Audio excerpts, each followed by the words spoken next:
ዘካ በመሰረቱ ሁለት አይነት ማዕና አለው። አንደኛ መጨመር ዘካ ይባላል። ሁለተኛ ደግሞ ማጥራት ነው። እናም ከዚህ በመነሳት ሸሪዓ ላይ ያለው አላሁ ስብሓነሁ ወተዓላ ለገደባቸው ለስምንቱ አይነት ሰዎች ለስምንት ግለሰቦች ሳይሆን ለስምንት አይነት ሰዎች የሚከፋፈለው የሐቅ ከመሬት ከወጣ ነገር ከቤት እንስሳት በሂመቱል አንዓም ከሚባሉት ከሁለቱ የገንዘብ አይነቶችና ለንግድ ከቀረቡ ነገሮች በአጠቃላይ የሚወጣው ይህ ሐቅ ነው ዘካ ተብሎ የተባለው ማለት ነው።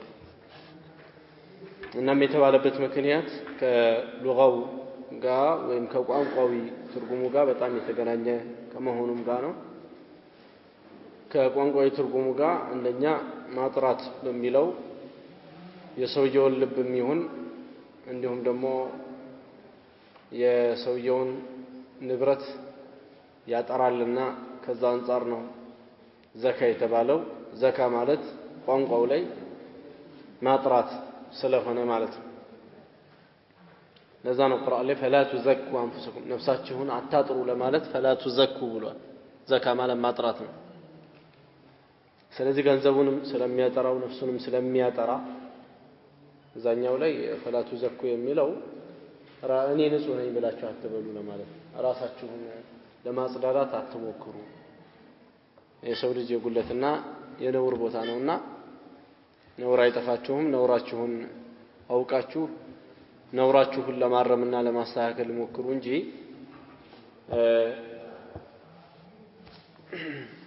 እናንተ ራሳችሁን ንጹህ አድርጋችሁ ሌሎችን ደግሞ ቆሻሾች አድርጋችሁ መታዩት አካሄድ ይሄ ልክ አይደለም እያለ እርማት እየሰጠ ነው። አልሙሂም ዘካ የሚለው ከዚህ ከቋንቋዊ ትርጓሜው ጋር ማጥራት ከሚለው ጋር በዚህ አይነት ይተሳሰራል። ገንዘቡን ያጠራዋል፣ ነፍሱን ሰውየውን ስነ ምግባሩን ያጠራለታል። ሌላው ደግሞ ገንዘቡን ሁለተኛ ከቋንቋዊ ትርጓሜው ጋር አሁንም የሚተሳሰረው ይጨምርለታል። ደጋግመን እንዳየነው አላሁ ስብሓነሁ ወተዓላ ቁርአን ላይ ያለው ነገር አለ። እሱም يمحق الله الربا ويربي الصدقات አላህ በዘካ መልክ የወጣውን በሰደቃ መልክ የወጣውን ያፋፋዋል። ስለዚህም ዘካ ሁለተኛ ዘካ የተባለበት ምስጢር ስለሚፋፋና ስለሚበዛ ነው። አንደኛ ስለሚጠራ፣ ሁለተኛ ስለሚፋፋ ማለት ነው። ለማንኛውም መስፈርቶች ይሄንን ከዚህ በፊት መጨረሻው ደርስ ላይ አይተናል አሉት። ዘካ ለመስጠት የመጀመሪያው መስፈርት ሙስሊም መሆን ነው። ከካፊር ከሙሽሪክ ዘካ ተቀባይነት አይኖረውም። የፈለገ ያክል ቢሰጥ ከአላህ ዘንድ ተቀባይነት የለውም። ስለዚህም ይሄ ሊሆን ይገባል። ሁለተኛ ንሳብ መምለክ መቻል ነው። ንሳብ ማለት ልኩን የዘካ ልኩን የደረሰለት ሰው ሊሆን ይገባል። ለምሳሌ ከወርቅ የዘካ ልኩ 85 ግራም ነው። ብር ከሚባለው ደግሞ የወርቅ ማነው የብር የዘካ ልኩ ወይም ንሳቡ 595 ግራም ነው። እያልን እንደዚህ ለእያንዳንዱ ነገር መጠን ይኖረዋልና ያንን መጠን ሲደርስ ነው ዘካ ልኩ ደርሷል ተብሎ ሰውየው ላይ የሚወጅብበት እንጂ ይሄ ንሳብ ወይም ደግሞ ልኩ ሰውየው ጋር ባልደረሰበት ሁኔታ ዘካ ማውጣት አይወጅብበትም። ዘካ እንዲወጅብ ሙስሊም መሆን አለበት። ዘካ እንዲወጅብ ንሳብን ወይም ልክን ሰውየው የራሱ አድርጎ ሊመልክ ወይም ባለቤት ሊሆን ይገባል። ሶስተኛ አመት ሊዞርበት ይገባል ከመሬት ከሚወጡ ነገሮች ውጪ። እነዚህ ከመሬት የሚወጡ ነገሮች ግን አመትን የሚጠብቁ አይደሉም። አላህ Subhanahu Wa Ta'ala ቁርአን ላይ እንደተናገረው ወአቱ ሐቀሁ የውመ ሐሳዲሂ አጨዳውን በደረሰና በታጨደ ጊዜ የሱን ዘካውን ሰደቃውን ስጡ በማለት ተናገሩ። ዘካ የሰው ልጆችን የሰጠውን ጥቅም በተመለከተ ሃይማኖታዊ ጥቅም አለው። ከአላህ ዘንድ ደረጃን ከፍ ያደርጋል፣ ጀነትን ይሰጣል፣ ሰውን ከዓዛብ ይጠብቃል። ለዚህ ነው ነብዩ ሰለላሁ ዐለይሂ ወሰለም ዘካ የከለከለን ሰው የቀብር ህይወቱን ወይም የበርዘኽ ህይወቱን በተመለከተ ሲናገሩ አላሁ ሱብሓነሁ ወተዓላ ገንዘቡን ወደ ዘንዶነት ቀይሮበት ያው መርዛማ የሚባለው አቅራ የሚባለው ነው። መርዙ አናቱን የላጠው ሆኖ ወደ ሰውየው ቀርቦ ሰውየውን እቅፍ አድርጎት ወደ ራሱ አስጠግቶ እዚህ ጉንጭና ጉንጩን ግጥም አድርጎ ይዞት አነ ከንዙከ አነ ማሉክ እኔ እኮ ያንተው ድልብ ነኝ፣ እኔ እኮ ማለት ያንተ ገንዘብ ነኝ እያለ እንደሚለው ሐዲስ ላይ መጥቷል። እዚህ አይነት ከባድ ነገር ውስጥ የሚከት ነው ማለት ነው። ስለዚህም እነዚህ አይነት ነገሮችን የሚወጣበት ነው አንድ ሰው። ይሄ ዲናዊ ጥቅሙ ዘካ መስጠት ጥቅሙ ይሄ። ከዚህ ሲንወጣ ደግሞ ዱንያዊ ጥቅም አለው። ዱንያ ጥቅሙ አላሁ ሱብሓነሁ ወተዓላ ዘካ በመስጠቱ ሰበብ ያንን ሰው ገንዘቡን በዱንያ እንኳን እንዳይጠፋበት አላህ ከለላ ይሰጠዋል። በሙጅሪሞች እንዳይወሰድበት አላህ ከለላ ይሰጠዋል። እሱን ቤተሰቡን ከተለያዩ ከሆኑ አደጋዎችና በላዎች አላሁ ሱብሓነሁ ወተዓላ ይጠብቀዋል። ይሄ እንግዲህ የዚህ የዘካው ጥቅም ነው ማለት ነው። ዱንያዊ ጥቅሙ ነው። ማህበረሰባዊ ጥቅም አለው። ማህበረሰባዊ ጥቅሙ ሰውን እርስ በራስ እንዲከባበርና እንዲፈቀር ያደርጋል። ወደ ላይ በንብረት በመያዝ የወጡ ሰዎችንና አላሁ ሱብሓነሁ ወተዓላ ከዚህ ከንብረትና ከገንዘብ ጉዳይ ላይ ደግሞ አነስተኛ ዕጣ የሰጣቸውን ሰዎች ያስተሳስራል፣ የመተዛዘን መስመርን ይፈጥራል። ሁለት አይነት ርዕዮተ ዓለሞችን ይቃወማል ዘካ። አንደኛው ራስ ማልያ የሚባለው አንድ ሰው እንደፈለገ ያክል ካፒታልን መሰብሰብ ይችላል። ካፒታሉን በሰበሰበበት ሁኔታ ደግሞ ማንም የሱን ካፒታል መንካትና መውሰድ የለበትም የሚለውን ርዕዮተ ዓለም ይቃወማል። ሁለተኛ ደግሞ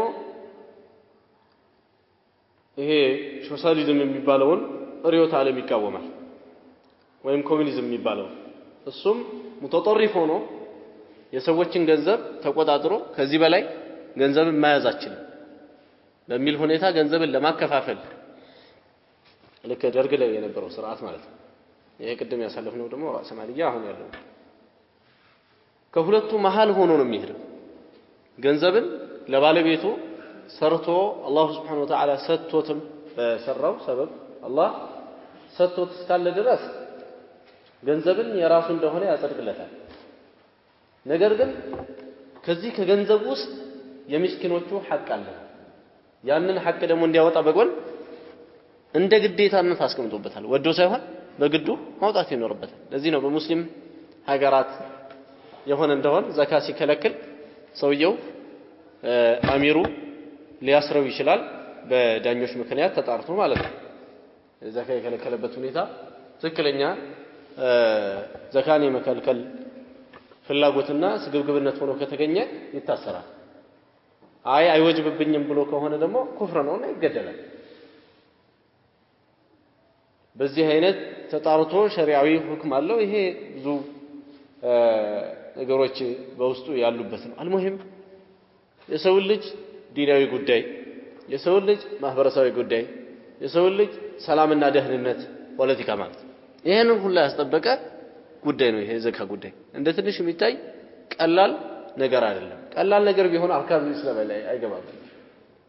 ከባድ ነገር ስለሆነ ነው አርካኑ ኢስላም ላይ እንዲታቀፍ የሆነው ማለት ከእስልምና አርካኖቹ ውስጥ አንዱ ዘካ መስጠት ነው። ዘካ የማይሰጡ ሰዎች ቅጣታቸው ብርቱ እንደሆነ አላህ ቁርአን ላይ ተናግሯል። ቀደም ሐዲስ አሳልፈናል።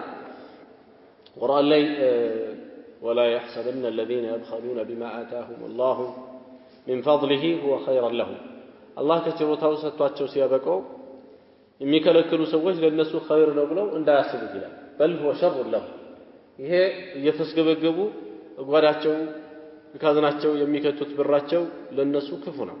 سيطوقون ما بخلوا به يوم القيامة ይሄንን የሰሰቱትና የነፈጉትን የቂያማ ቀን አንገታቸው ላይ የሚጠመጠምላቸው ይሆናል። በዚህ አይነት ቁርአን ላይ አላህ Subhanahu Wa Ta'ala ከባድ መሆኑን ተናግሯል። ነብዩ ሰለላሁ ዐለይሂ ወሰለም ሐዲስ ላይ من آتاه الله مالا فلم يؤدي زكاته الله ገንዘብ ሰጥቶት ዘካውን ያልሰጠ مثل له يوم القيامة شجاعا أقرأ ራሱ ከመርዙ የተነሳ የተላጀ ይሆናል ዘንዱ አላህ ይመስልለትና يطوقه يوم القيامة قيامة كان አንገቱ ላይ ይጠመጠምለታል ثم يقول أنا مالك عن كنزك ገንዘብህ ነኝ ድልብህ ነኝ ወርቅህ ብርህ ነኝ እያለ ይለዋል። أنا عبد الله بن عباس رضي الله عنهما قال قال رسول الله صلى الله عليه وسلم لمعاذ بن جبل حين بعثه إلى اليمن إنك ستأتي قوما أهل كتاب فإذا جئتهم فادعهم إلى أن يشهدوا أن لا إله إلا الله وأن محمد رسول الله فإنهم أطاعوا لك بذلك فأخبرهم أن الله قد فرض عليهم 5 صلوات في كل يوم وليلة وإنهم أطاعوا لك بذلك فأخبرهم أن الله قد فرض عليهم صدقة تؤخذ من أغنيائهم فترد على فقرائهم فإنهم أطاعوا لك بذلك فإياك وكرائم أموالهم واتق دعوة المظلوم فإنه ليس بينها وبين الله حجاب. عبد الله بن عباس رضي الله عنهما الرسول صلى الله عليه وسلم قال لمعاذ بن جبل حين بعثه إلى اليمن ودا يمن بلاغ النبي صلى الله عليه وسلم صحابتهم دين ለማስፋፋት የተለያዩ ሀገሮች ላይ ይልካሉ። የሚላከው ሷሃባ ብቻው ሊሆን ይችላል። አሁን እዚህ ጋር የተላከው ሙዓዝ አንድ ብቸኛ ግለሰብ ነው ማለት ነው። እዚህ ላይ የምንረዳው አንድ ሰው ዳዕዋ ለማድረግ ወይም ዲንን ለማስተማር በጅኪ የመዝመት ግዴታ የለበትም። ብቻውን የሚንቀሳቀስ ከሆነና ዲኑን ማስተማር ከቻለ ብቻውን ተፈላጊው ነገር ይሄ ዋና ግቡን መጥቷል ማለት ነው። የዲኑን ዋና ዓላማ መዳረስ ነው። የሰው ልጆች በአጠቃላይ ዲንን እንዲደርሳቸው ማድረግ ነው ታቸው ይሄንን አሳክቷል ማለት ነው። ስለዚህ ሙዓዝ ኢብኑ ጀበል ረዲየላሁ ዐንሁ ወደ የመን ተልከዋል በነብዩ ሰለላሁ ዐለይሂ ወሰለም አማካኝነት። ሙዓዝ ለምን ተመረጡ ከተባለ ስላልክ ከሚባሉ ዒልም ካላቸው ሰሃቦች ስለሆኑ ሙዓዝ የተመረጡበት ምክንያት። ስለዚህ እኛም ማሰብ ያለብን በዚህ አይነት ነው። አንድ ቦታ መቀየር አለብን ብለን ካል ብለን እኛ እውቀት የሌለን ሰዎች ተነሳስተን አንድ ቦታ ሄደን እንቀይረዋለን ማለት ዘበት ጭራሽ የማይታሰብ ነው። ይሄ የሆነን ቦታ ላይ ለማምረት ፈልገን አሁንም ብላችሁ የሆነን ቦታ ላይ ማምረት ፈልገን ከዛ በኋላ ጀሪካን ውሃ ይዘን አርከፍክፈን በቃ ዘንቧል በደንብ ካሁን በኋላ ማረስና ማምረት ይቻላል ብሎ እንደማለት ነው። ዓሊም የሆነ ሰው በየጊዜው እሱ የሚናገረው ነገር ዝናብ ነው የሚያልቅ ነገር አይደለም። አንድ ዓሊም የሆነ ሰው ቁጭ ብሎ 50 ዓመት ተናገር ብትለው ውስጡ ያለውን አይጨርስም። ዝም ብሎ የሚናገር ሳይደግም ይናገራል። የተናገረውን ሳይደግም 50 ዓመት ይናገራል። አልሙሂም ይሄ ምንድነው ዒልሙ ፋይዳ አለው። እያንዳንዱ የሚናገረው ነገር ሰው ልጆች ላይ ለውጥ ያመጣል ማለት ነው። ጥቅም ያስገኛል። ለዚህ ነው ዓሊም የሆነ ሰው ነው ዳዕዋ ማድረግ ያለበት የሚባለው። ሸሪዓው ዓሊም የሆነ ሰው ነው ማስተማር ያለበት ብሎ የሚመድበው ለዚህ ነው። ያለበለዚያ የሚፈጠሩ ችግሮች ስላሉ ነው። ያላዋቂ ሳሚ ሆነው አንድ ሰው ሌላ ነገር ስለሚለቀልቅ ማለት ነው። ሌላ ነገር ከጎን ስለሚያመጣ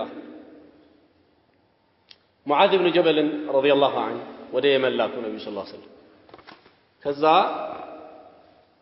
ሲልኳቸው እንዲህ የሚል ቃል ነግረው ነበር የላኳቸው ነው የሚለው ሐዲስ ምን إنك ستأتي قوما أهل كتاب أنت የምትሄድባቸው ሰዎች ከዚህ በፊት አላሁ Subhanahu Wa Ta'ala ካወረዳቸው መጽሐፍት ውስጥ አንድን መጽሐፍ እንከተላለን ብለው የሚሉ አህለል ኪታቦች ናቸው ይሁዳ ነሳራ ናቸው ዝም ብለው ምንም አይነት ሹብሃ የሌላቸው ትንሽ እንኳን የሐቅ ነገር በጎናቸው ያልሄዱ አይደለም ነብይ እጅ ላይ የወረደ ኪታብ ስለሆነ ከጊዜ በኋላ ቢበረዝም ቢከለስም የተወሰነ ዕውቀት ይኖራቸዋል ሰዎቹ ስለዚህ እምትሄድበትን ቦታ ማወቅ አለብህ እያሉት ሁለተኛ ከዚህ የምንረዳው አንድ ሰው የፈለገ ያክል አዋቂ ቢሆን የአካባቢውን ተጨባጭ እስካልተረዳ ድረስ በዛ አካባቢ ላይ ለውጥ ሊያመጣ ይችላል የፈለገ ያክል አዋቂ ቢሆን የአካባቢውን ተጨባጭ ምንድነው እዚህ ቦታ ላይ እየተሰራ ያለው እዚህ ሀገር ላይ ምንድነው እየተሰራ ያለው ፈሳድ ምንድነው ያለው ኸይር ምንድነው ያለው ሸር የሚለውን አበጥሮ ማወቅ አለበት ማለት ያንን ባላወቀበት ሁኔታ ላይ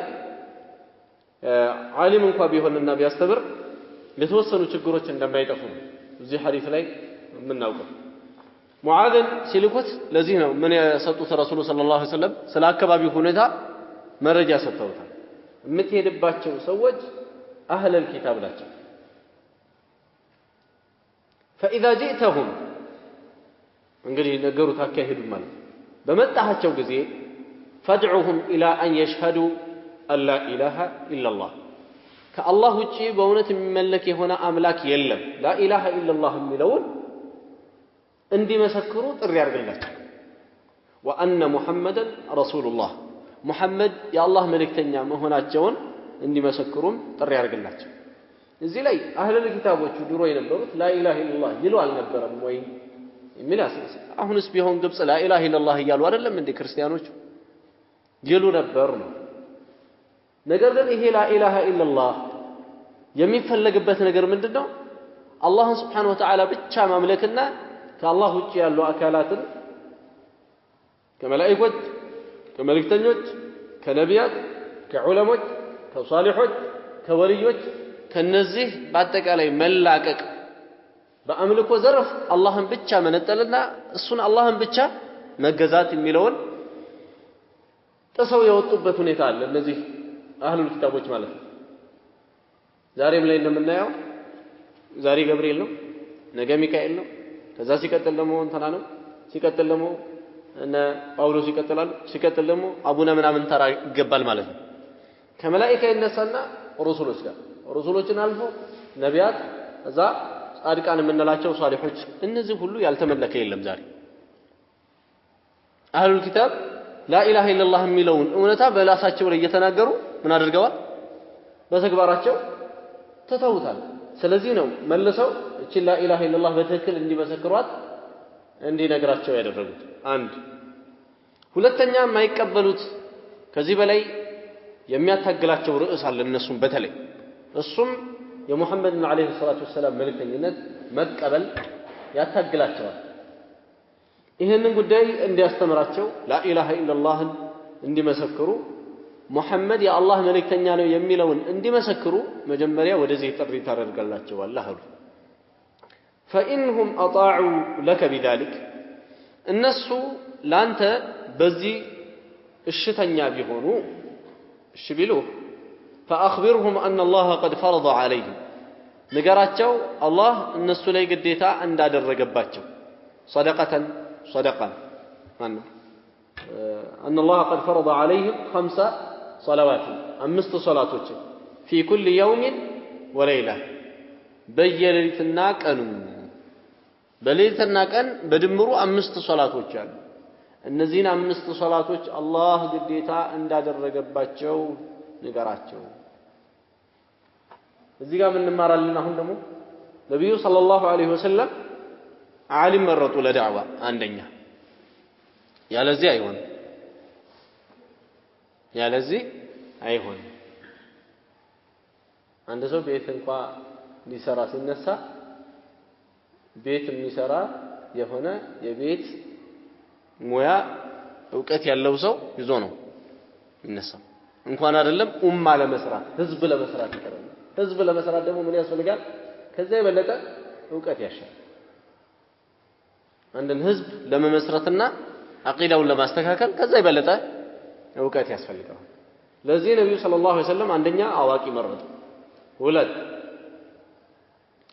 ይሄንን አዋቂ እዛ አካባቢ ያለውን ሸሪዓዊ ዕውቀቱን ብቻ ሳይሆን የአካባቢውን ተጨባጭም እንዲያውቅ አደረጉት የአካባቢውን ተጨባጭ ምንድነው እዛ ቦታ ላይ የሚሰራው እነማን ናቸው ነዋሪዎቹ ምን አይነት አመለካከት ነው ያላቸው ይሄን እንዲያውቅ አደረጉት ሁለተኛ ሶስተኛ የዳዕዋ ተደርጅን ወይም ደግሞ ቅድመ ተከተልን አስተማሩት መጀመሪያ لا اله الا الله እንት አስተምራለሁ ሙሐመድ ረሱላህ ይሄ የምን ትምህርት ነው የተውሂድ ትምህርት ማለት ነው ይሄ ከሌለ በስተቀር የሰው ልጆች የፈለገ ያክል ሶላት ቢሰግዱ ተውሂዱ የለም አላህን በብቸኝነት የማያመልኩ ከሆነ ሲቸግራቸው አላህን ብቻ የማይጣሩ ከሆነ አላህ ከሁሉ በላይ ሆኖ ሳለ ፍጥረታትን የፈጠረው መላእክቶቹን የፈጠረው ረሱሎቹን የፈጠረው ሙሐመድን አለይሂ ሰላቱ ወሰለም የፈጠረው መሸይኾቹን የፈጠረው እሱ ሆኖ ሳለ አላህን በብቸኝነት ነጥለው አላህን የማይጠሩት ከሆነ የፈለገ ያክል ሶላት ቢሰግዱ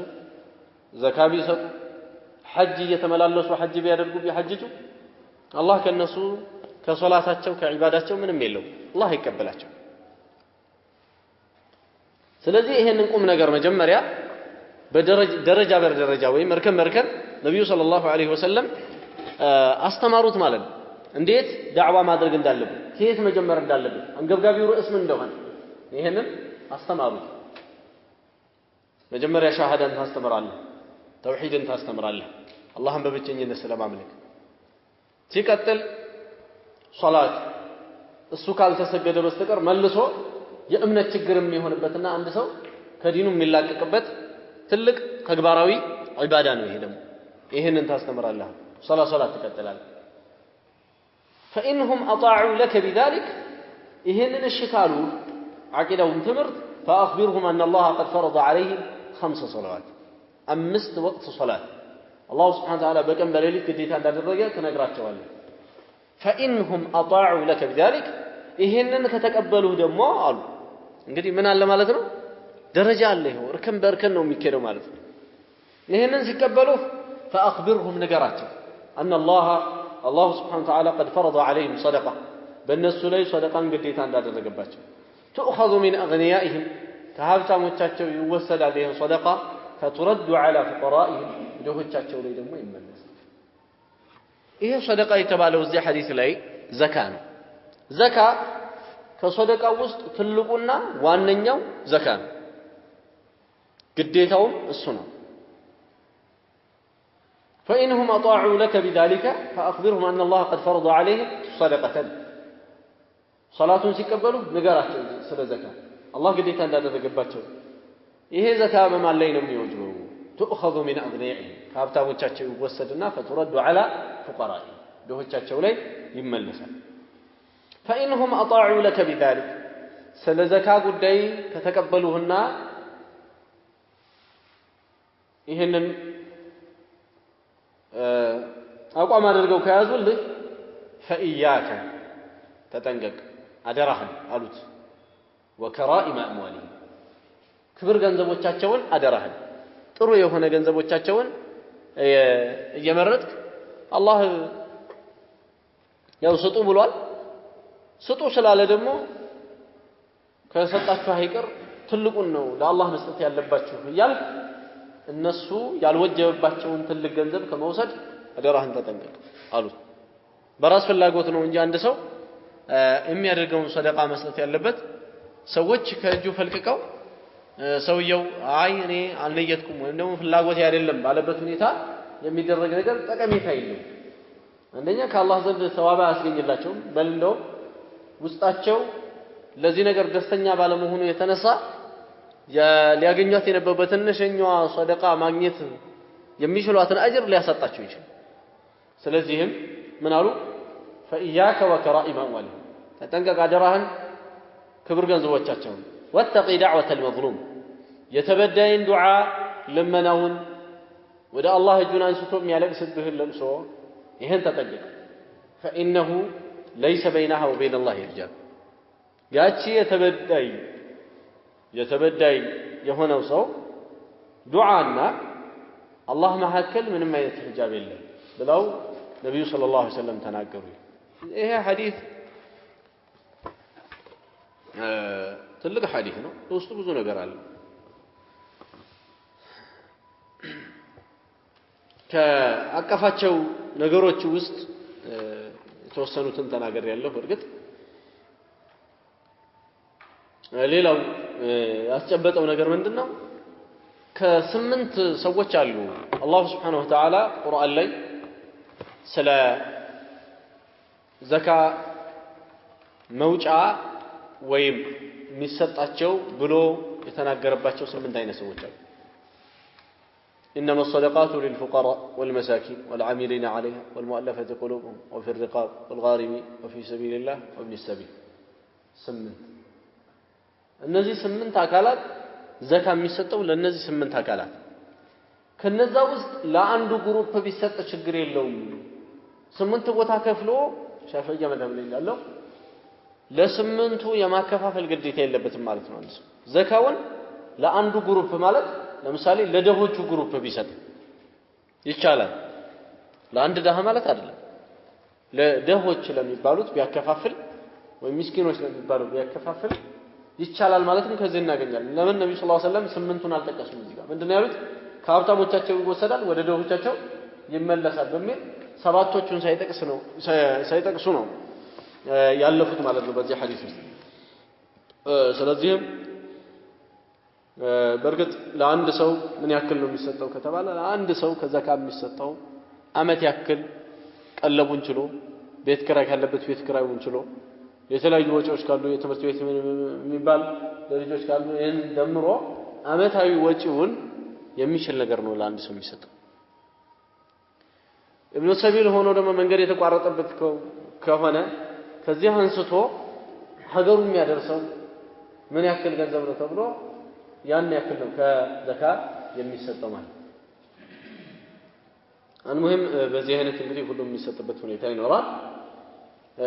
ደሃና ምስኪኖችም በተመለከተ አመት ያክል ነው የሚሰጣቸው ማለት ነው እንጂ ሌሎች ምስኪኖችና ሌሎች ድሆች እየተራቡና እየተቸገሩ ባለበት አንድን ሰው ሁሉ ጊዜ እሱን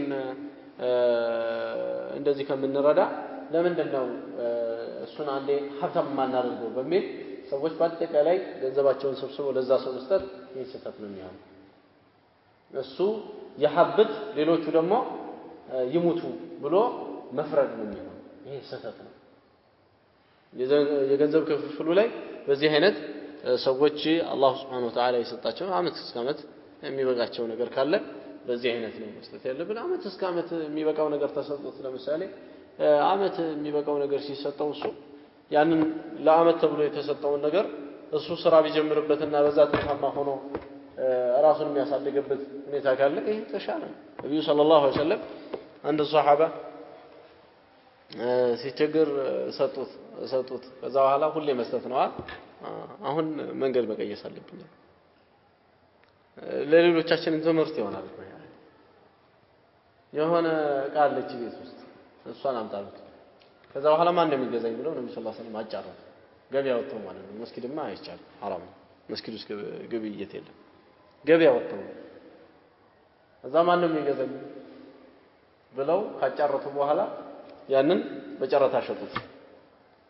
ከሸጡ በኋላ ይሄንን ገንዘብ ያዙና ይሄንን አሁን ይዘህላቸው ግባ ብለው ከገበያ የሆነ ነገር ገዝቶ እንዲገባ አደረጉ። ይሄንን ደግሞ ይሄ መፍለጫ እንትኑ አለ አይደለም ስለቱ እሱን ገዝተናል። ከዛ በኋላ እሱን ገዝቶ እንደመጣ ደግሞ እንጨት ይዘናል እዚህ የሚገባበት ነው። ይሄንን መጥረቢያ የሚሰራበትን ሁኔታ በዚህ አይነት አብረው ካስተካከሉለት በኋላ በል እንግዲህ አንድ 15 ቀን ካይኔ ጠፋው ዘይት መጥረቢያ ምታረገውን አድርገህ ራስህን ለውጠህ ላግኝ ከዛ በኋላ ሰውየው እቺ መጥረቢያ ይዞ እያለ ከ15 ቀን በኋላ የተወሰነ ለውጥ አግኝቶ አገግሞ አገኘት በዱንያው በኩል ማለት ነው المهم በዚህ አይነት ያበረታቱ ነበር አለይሂ ሰላቱ ወሰለም ራሳቸውን ገበያ ይወጡ ነበር ዛሬ አሁን መቼም አንድ ሼክ የሆነ ሰው የዱንያ እንቅስቃሴ ሲንቀሳቀስ ቢያገኝም ተበላሸ ይሄ ሰው ወደ ዱንያ ሳይዘነበል አልቀረም ግን ሐቁ ወደ ዱንያ የተዘነበለው ስራትቶ ከሰው እጅ የሚጠብቅ ሰው ሐቁ ይሄ ወደ ዱንያ የተዘነበለው ስራትቶ ከአላህ መጠበቅ ትቶ ከሰው የጠበቀ ሰው ነው ሐቁ ይሄ ሐቁ ማወቅ አለበት በደንብ ማገናዘብ እንድንችል ማለት ነው ነገሮች ክፍት እንዲሆኑ ይሄ ነው المهم ዘካ ጥቅሙ ብዙ ነው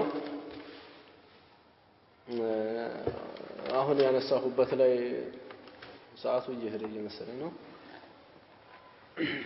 ما لهذا الرسول يأكل الطعام ويمشي في الأسواق ይሄ መልእክተኛ ምን ነክቶታል እንደኛው ምግብ ይበላል ደግሞ መልእክተኛ ነኝ ይላል ምግብ እየበላ አሉ ካፊሮች እነሱ ምንድነው የፈለጉት ምግብ የማይበላ መልእክተኛ ተብሎ ምግብ የማይበላ እንደዛ ነበር የፈለጉት ማለት ነው المهم ውድቅ ነው አባባላቸው ለሰው ልጆች አስተማሪ እንዲሆን ነው እንጂ መልእክተኛ የመጣው መላእክት እንዲሆን አይደለም ويمشي في الأسواق በየገበያው ደግሞ የሚሄድና ስራዎችንም የሚሰራ ሐጃዎቹንም የሚያሟላ እንዴት ይሆናል ብለው ተገርመዋል እና ሙሉ ለሙሉ الانفصال عن الدنيا ከዱንያ እንደዚህ በጥስ ብሎ መቅረት هذا ليس من الدين ይሄ ከዲን አይደለም ዲንን ሰውየው ለመርዳት ሲነሳሳ ዱንያውን ከሰዎች ዲኑን ከአላህ የሚባል ነገር ሊኖር አይገባም ማለት ነው ሁሉንም ከአላህ እየተጠበቀ መስራት ነው ለዚህ ነው ብዙ ጊዜ በሰዎች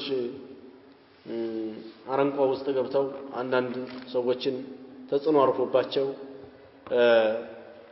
ማስረጃዎችን ሲቀነጣጥሱ ሰዎችን በመጥፎ መንገድ ላይ ያዝበለው ይያሉ ከጎን ሲያጨበጭቡላቸው ምናየው ማለት ነው ይሄ ሁሉ የሚመጣው ከዚህ አይነት ችግር ነው መቼም ከሰዎች ዘንድ ያለውን ነገር ተስፋ ያልቆረጠ ሰው ከሰዎች ዘንድ አይወደድም ሲጀምር ከዱንያ ደግሞ ስግብግብነቱን ያልቆረጠ ሰው ከአላህ ዘንድ አይወደድም አንድ ሰው ዱንያን እየሰራ ለዱንያ ስግብግብነቱን ቆርጦ በዚህ አይነት ነው መኖር ያለበት አላህ ያሳካልን መቼም ይሄ ነው ሁላችንም ልናስበው የሚገባው ማለት ነው حكم ይሄ ነው الحديث السابع والستون بعد 100 عن أبي سعيد الخدري رضي الله عنه قال قال رسول الله صلى الله عليه وسلم الله متنع عليه الصلاة والسلام أرويلا ليس فيما دون 5 أواق صدقة كأمست أواق داول الله مالتنا هي بتاتشي صدقة إلا ولا فيما دون 5 ذود صدقة كأمست قبل بتاتشم صدقة إلا ولا فيما دون 5 أوسق صدقة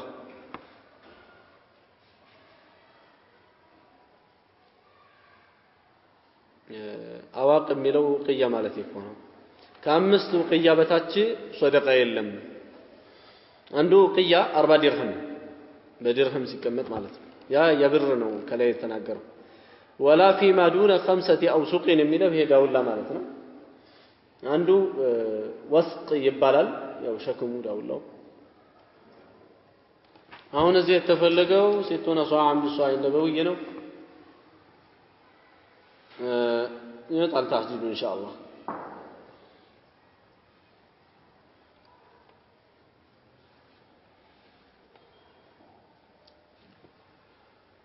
አምስት አዋቅ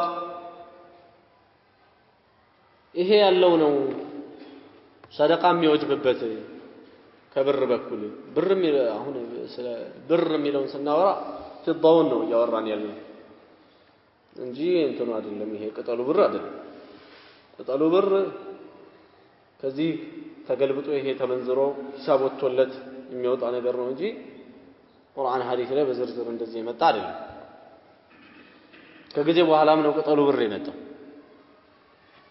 የብር ምንዛሬ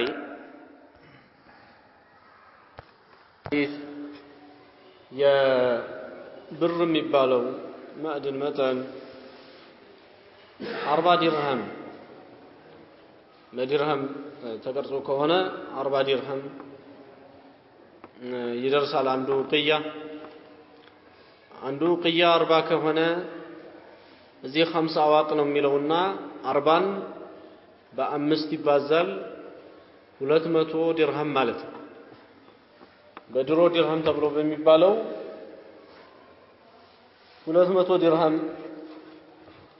ይሞላል ከዛ ከ200 ዲርሃም ነው የሚነሳው ማለት ነው በድሮ ዲርሃም ተብሎ በሚባለው ያሁኑን ብር እዛው ውስጥ ማስገባት ጨዋታ ነው የሚሆነው በዛ ያሁኑ ብር በ200 ዲርሃም እንደዛ የሚታይ አይደለም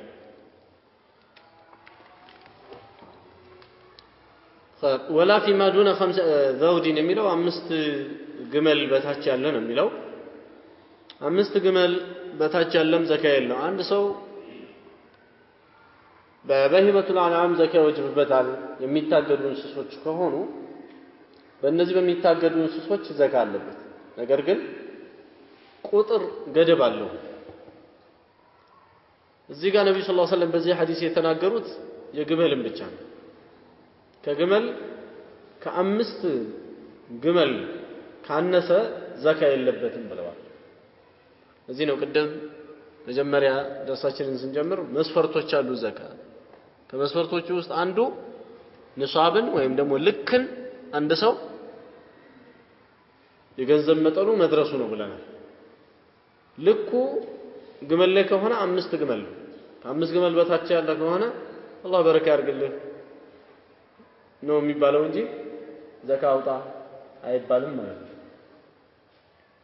5 ግመል ሲሆን 5 ግመል ሞልቶ አመት ሲዞርበት ማለት ነው 5 ግመል የሚታገዱ ሆነ ቤት የሚቀልባቸው አይደል ይሄማ ሌላ ወጪ ያለበት ሰው ይተዋል ቤት የሚቀልባቸው ሳይሆን የሚታገዱ 5 ግመሎች ካሉት እና አመት ዞሮ ከመጣባቸው አንድ ፍየል ወይም አንድ በግ ዘካ ያወጣል በአመቱ ማለት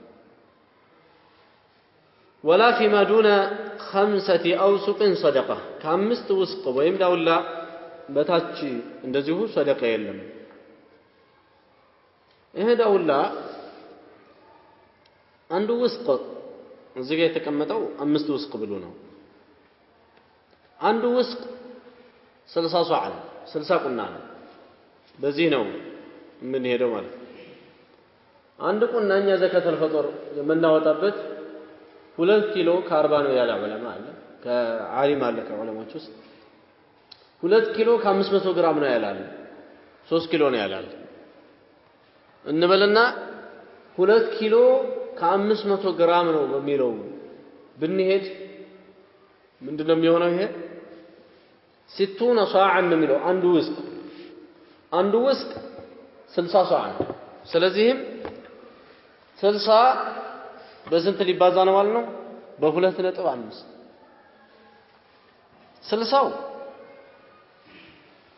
ወደ ስንት ይመጣል 180 አይደለም 60 ሁለት ጊዜ ነው ስንት ነው እያደረኩ ያለው በ2 ኪሎ ነው እያባዛ ያለው በ2 ኪሎ ብቻ ስንት መጣልን በ2 ኪሎ 60 ያው 120 ከዛ በኋላ ምን እናደርጋለን 500 ደግሞ እናባዛታለን በዚህ በ60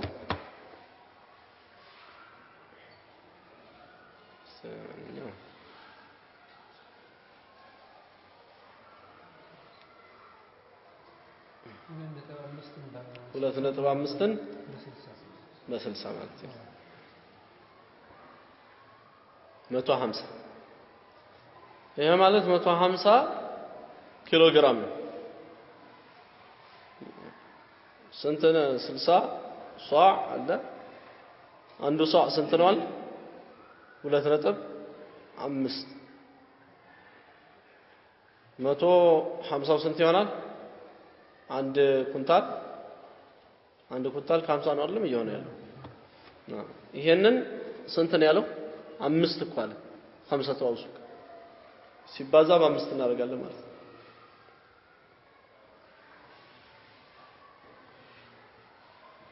ስንት እየመጣ ነው 3750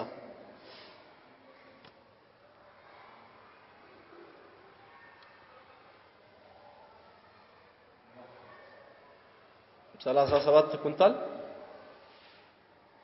ከግማሽ እንደዚህ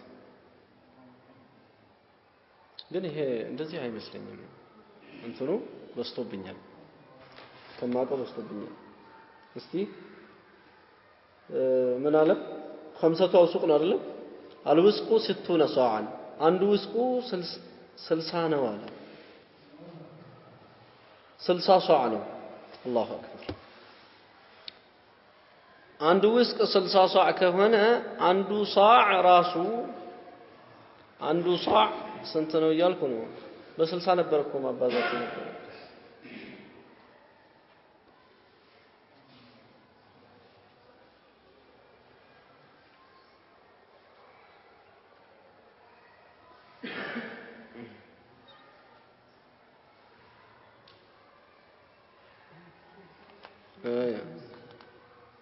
አንዱ ይሄ ነው አለ እንደዛው ሊሆን ነው ዞሮ እሱ መጨረሻ ላይ ስንት አምጥቷል 300 ሷዕ አምጥቷል በሷዕ ያለው 300 ሷዕ አንዱ ሷዕ 2.5 ከሆነ ነው አይደለም ያለው 300 ስንት ይሆናል 750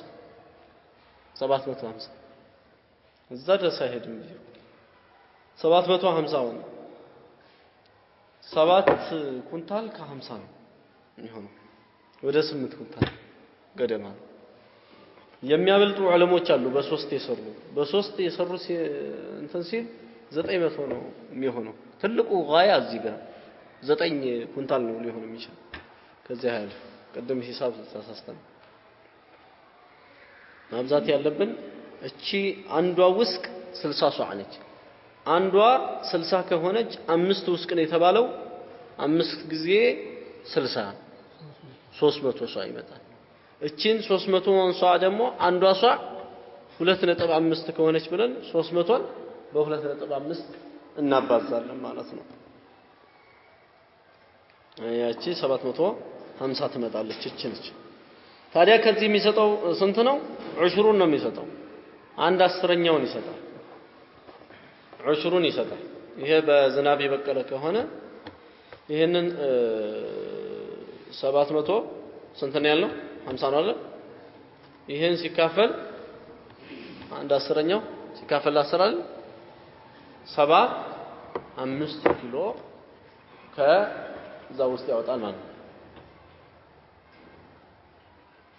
ስንት ያስገባል ይሄ ሰው 750 ኪሎ ግራም ያስገባ ሰው ማለት ነው 75 ኪሎ ግራም ያወጣል ይሄ ነው ይሄ ሐዲስ የሚጠቁመው وجوب الزكاة على من عنده الأنصبة المذكورة ወርቅና ብር ያለው ሰው በተለይ ጊዜ ሐዲስ ላይ የተጠቀሰው አዋቅ ነው ያው ኡቅያ ማለት ድርሃም ነው የሚፈልግበት እና ብር ያለው ሰው ማውጣት አለበት የሚል ነው ሌላው ግመል ያለው ሰውም እንደዚሁ እንደሚያወጣ እንዲሁም ደግሞ እህልም እንደዚሁ የሚያስገባ ሰው እንደዚሁ እንደሚያወጣ ሐዲሱ ላይ ሶስት አይነት ዘር ተጠቅሷል ሌላው ከዚህ ከልኩ ያነሰ በሆነ እንደማይወጣ ነው ከፊዳ ከሆነ 200 ድርሃም በታች የለበትም ከግመል ከሆነ ከአምስት በታች የለበትም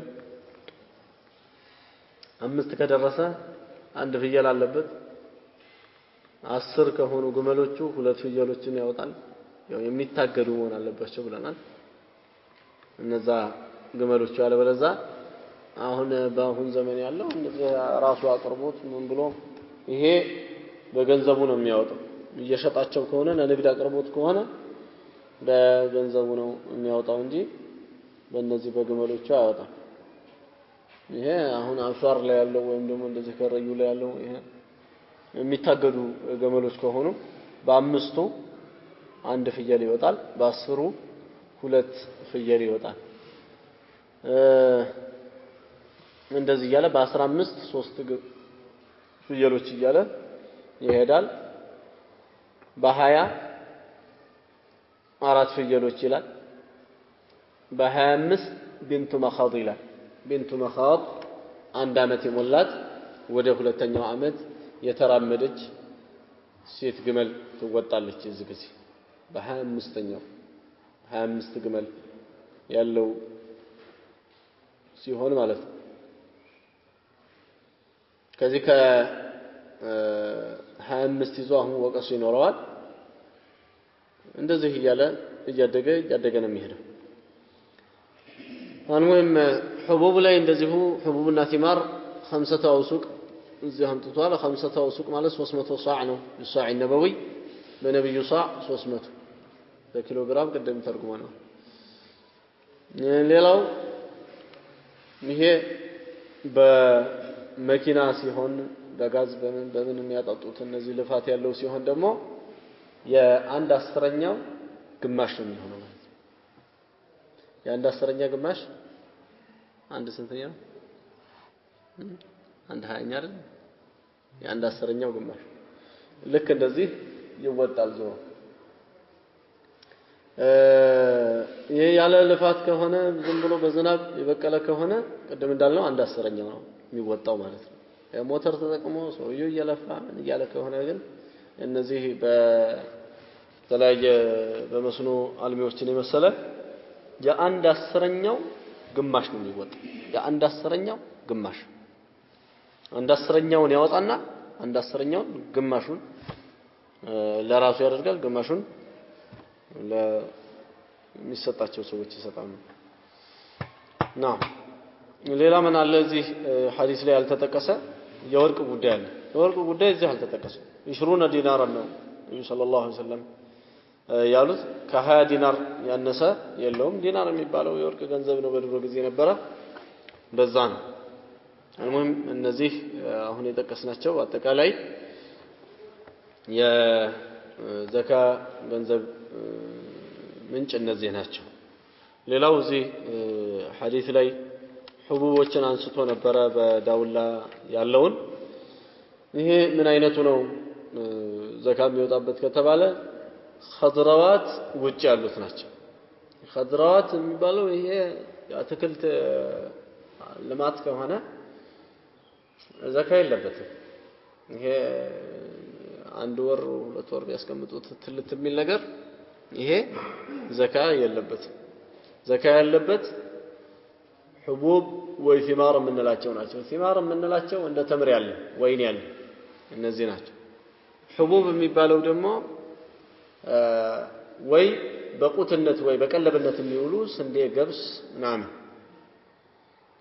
በቀለብነት የሚውሉ ናቸው ማለት ነው الدخار ብናስቀምጣቸው ሊቀመጡ የሚችሉ ናቸው ወይ ደግሞ ለቀለብነት ባይውሉም በኩንታል ሊሸጡ የሚችሉ ነገሮች እነ ጥቁር አዝሙድን የመሰለ እና የተለያዩ የቅባት እህሎች እነዚህ ዘካ ያወጣባቸዋል ማለት ነው በጥቅሉ حبوبና ثمار ተብሎ በጥቅል ያለው ኢማሙ ማሊክ ኢማሙ ማሊክ الامام الشافعي እና ኢማም አህመድ ያስቀመጡት እነዚህ ነው አቡ ሐኒፋ خضروات ላይም አለ ብለው ይላል በተለያዩ እነዚህ አረንጓዴ ነገሮች ላይም አለ ብለው ይላሉ ሐቁ የለም